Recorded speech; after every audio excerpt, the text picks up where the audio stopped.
The next to last of our Team Superman characters, we have Steel. First, we'll begin with Steel John Henry Irons. A 4-cost Iron Will. This character can't be KO'd unless it was previously damaged this turn. Steel, Organic Steel Coating. While Steel is active, Steel character dice can't be the target of global abilities. And finally, Steel Metal Zero Armor. While Steel is active, if a Steel character die is the target of a character's ability, Steel does damage equal to his attack to that character die.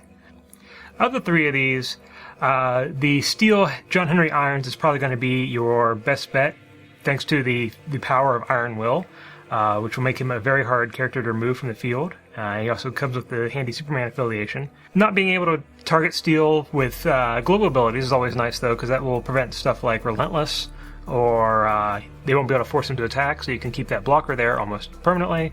Steel Metal Zero Armor is probably the least exciting of the three, but I mean, obviously it still has its moments. Character abilities that would target Steel, like 3-cost and 5-cost Storm reroll abilities, would trigger his attack damage on the Storm. It could also cause problems if you have a card like Hulk Jade Giant across from you, so he has his place, but he seems like he could be a liability.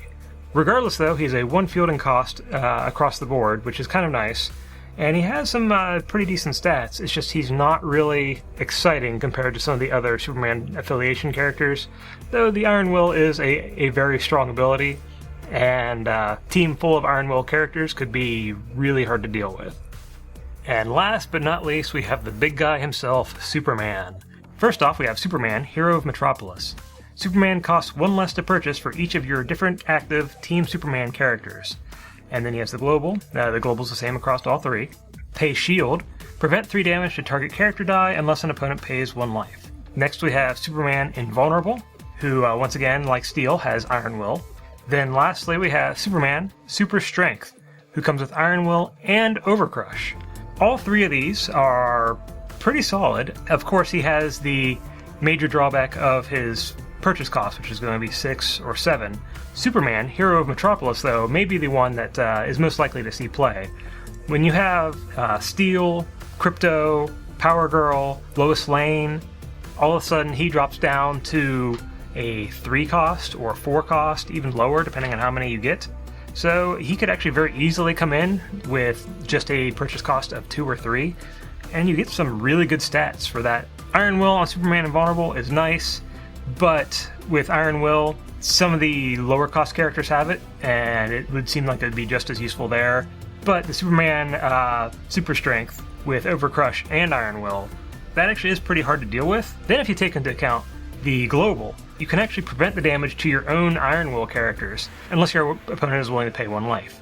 So you might still get hit with the damage, but your opponent's losing life because of it. And one other thing to point out about the Superman characters is we've had other characters so far with the marbly dice, which I didn't show before, but I think the Superman dice are actually some of the most pretty with the marble effect. I'm hoping you can actually make that out on the film. It's a really nice marble, so you're actually not going to get identical faces. Still, it's very nice. It's very pretty. And of course, we all like pretty dice. I'm not sure what that symbol is. I'm not sure either. Don't remember off the top of my head. But I know that one. I'm gonna guess that's Bane, as in not a girl. Alright, Bane, professional criminal. When Bane KOs an opposing character die, spin your Bane dice up 1 level. And he has a Global to pay a fist. Target opposing character die must attack. But yeah, I'm actually hugely excited about all the Bane cards, largely because of that Global. As someone who loves fists, having a fist taunt is huge to me. I'm definitely going to be using that. I'm very excited about that Global. Yep, it makes me very happy. Okay, it took the absolute last card for me to get a female. So that was Wonder Woman. While Wonder Woman is active, opposing when fielded effects deal no damage to you or your character die. That's actually a pretty nice gobby stopper. It's interesting. It's 5 costs though to buy. Yeah, but she's cheap, 0/1/1 to field, and she's got a pretty good defense. It has a lot of general utility. I think it's pretty good. Yeah, it stops gobby.